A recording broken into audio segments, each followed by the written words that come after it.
আজকে আমি নিয়ে এসেছি ময়দার মধ্যে তালের কাঁধ দিয়ে অবাক করা একটি রেসিপি। তো আপনারা কি কখনো এই ময়দার মধ্যে তালের কাঁধ দিয়ে দেখেছেন? যদি না দিয়ে থাকেন তো একবার আমার মতো এইভাবে ময়দার মধ্যে তালের কাঁধ দিয়ে দেখুন। তৈরি হয়ে যাবে একদম অবাক করা একটি মজাদার রেসিপি। তো আসসালামু আলাইকুম, আসার মিনি কিচেনে সকল বন্ধুদের স্বাগত জানিয়ে শুরু করছি। তো এই রেসিপিটি বানানোর জন্য দেখুন এখানে আমি নিয়ে নিচ্ছি একটা বড় বাটিতে 1 বাটি ময়দা, আর দিয়ে দিচ্ছি ছোট চামচে হাফ চামচ নুন, আর দিয়ে দিচ্ছি একটু বড় সাইজের চামচে আমি 1 চামচ চিনি। এতে করে হালকা মিষ্টি মিষ্টি ভাব আসবে, খেতে ভালো লাগবে। আর দিয়ে দিচ্ছি ছোট বাটিতে 1 বাটি তালের কাঁধ। এখানে তালের কাঁধটা আমি আগে থেকে গরম করে নিয়েছি, আর তালের কাঁধটা কিন্তু অবশ্যই গরম করে নেবেন। দিয়ে আমি ময়দার মধ্যে দিয়ে দিচ্ছি। আর তালের কাঁধটা একটু আঙুল দিয়ে আমি দেখিয়ে দিচ্ছি, দেখুন যে পরিমাণ হাতে সহ্য করতে পারবেন সেই রকম গরম করে নেবেন, নইলে ময়দা মাখার সময় কিন্তু হাতে অসুবিধা হবে। তো আমি যেমন গরম সহ্য করতে পারবো সেই রকম তালের কাঁধটাকে গরম করে নিয়েছি। দিয়ে এখন ময়দার সাথে বেশ ভালো করে তালের কাঁধটাকে আমি মাখিয়ে নেব। আর এই ময়দাটা মাখতে কিন্তু কোনো রকম পানি ব্যবহার করতে হবে না, শুধু এই তালের কাঁধ দিয়েই কিন্তু বেশ ভালো করে ময়দাটাকে মেখে নেওয়া হবে। তো আমি প্রথমে ময়দাটাকে তালের কাঁধের সাথে ভালো করে মেখে নেব, পরে যদি ময়দা লাগে তাহলে আমি আবারও ময়দা দিয়ে দেব। ময়দাটাকে দেখুন তালের কাঁথার সাথে একটু ভালো করে মেখে নেওয়ার পর আমার কাছে মনে হচ্ছে ডোটা অনেকটাই নরম।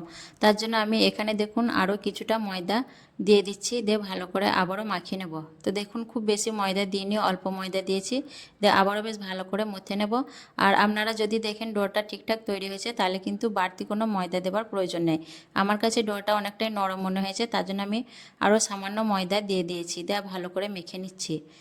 তো মাখতে মাখতে দেখুন আমি আবারও সামান্য ময়দা দিয়ে দিলাম ডোটা পারফেক্ট করার জন্য। তো এই ময়দাটাই আমার হয়ে যাবে, আর আমার ময়দা লাগবে না। তাই আবারও বেশ ভালো করে মধ্যে আমি ডোটাকে তৈরি করে নেব। আর এখানে আমি ময়দা দিয়ে বানাচ্ছি, আপনারা চাইলে আটা দিয়েও রেসিপিটা বানিয়ে নিতে পারেন। তারপর দেখুন বেশ কিছুক্ষণ ধরে আমি ময়দাটাকে বেশ ভালো করে মেখে একটা ডো তৈরি করে নিয়েছি। দেখুন এভাবে করে ভালো করে মেখে নিতে হবে। দিয়ে তারপর আমি এখন এই পর্যায়ে দিয়ে দিচ্ছি 4 চামচে 2 চামচ সাদা তেল। সাদা তেল দিয়ে বেশ ভালো করে আমি তেলের সঙ্গে ময়দাটাকে মাখিয়ে নেব। যত ভালোভাবে ময়দাটাকে মাখাবেন তত সফট একটা ডো তৈরি হয়ে যাবে। তো আমি আবার একটু বেশ সময় নিয়ে ভালো করে তেলের সঙ্গে ময়দাটাকে মাখিয়ে নেব।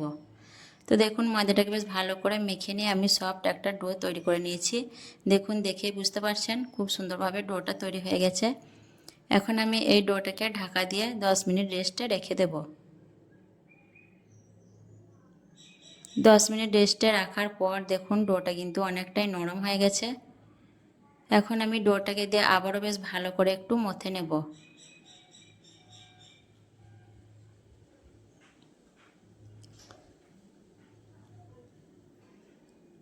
ডোটাকে বেশ ভালো করে মথে নিয়ে দিয়ে আমি এর থেকে এইভাবে লম্বা করে নিয়ে লেচি কেটে নেব। আর লেচিগুলোকে খুব বড়ও কাটবো না, আবার খুব ছোট করেও কাটবো না, মাঝারি মাপের লেচিগুলোকে আমি দেখুন এক এক করে কেটে নেব।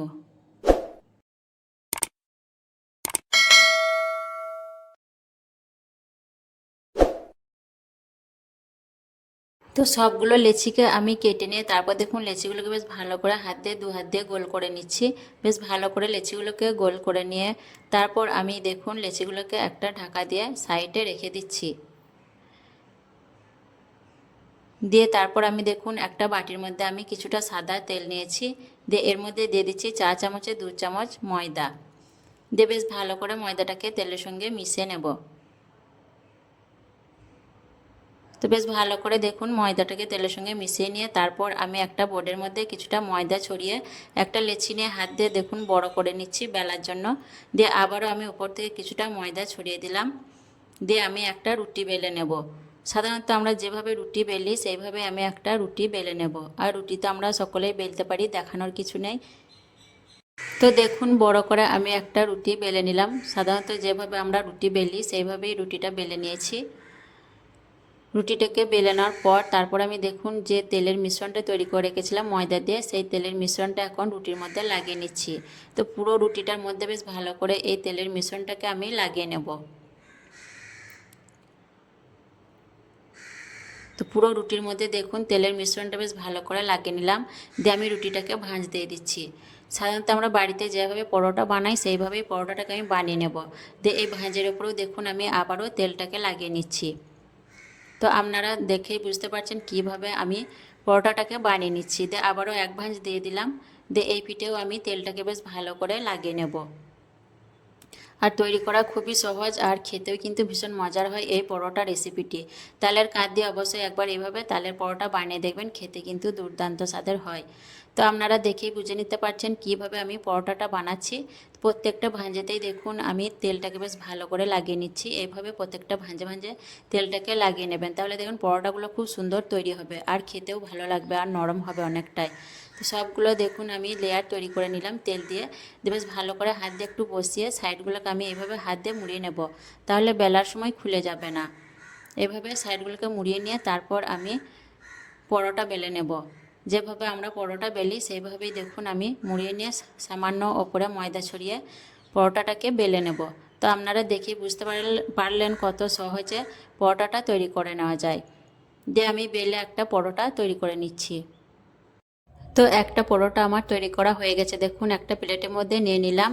আর বাকি পরোটাগুলোকে আমি একইভাবে তৈরি করে নিয়ে তারপর আমি দেখুন গ্যাস অন করে একটা তাওয়াকে বেশ ভালো করে গরম করে নিয়েছি। দিয়ে আমি এর মধ্যে একটা পরোটা দিয়ে দিচ্ছি। যে পরোটাটা একটু হওয়ার পর তারপর আমি মাঝে মাঝে দেখুন এইভাবে উল্টো পাল্টা করে পরোটাটাকে সেঁকে নেব। তো প্রথমে আমি পরোটাগুলোকে এভাবে উল্টো পাল্টা করে দুই পিঠ বেশ ভালো করে সেঁকে নেব।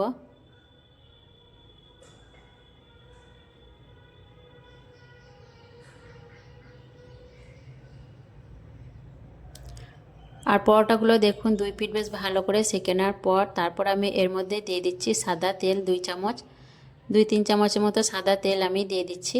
দিয়ে আবারও পরোটাটাকে আমি বেশ ভালো করে উল্টো পাল্টা করে লাল লাল করে ভেজে নেব। এইভাবে পরোটাগুলোকে আমি উল্টো পাল্টা করে বেশ সুন্দর করে ভেজে নেব।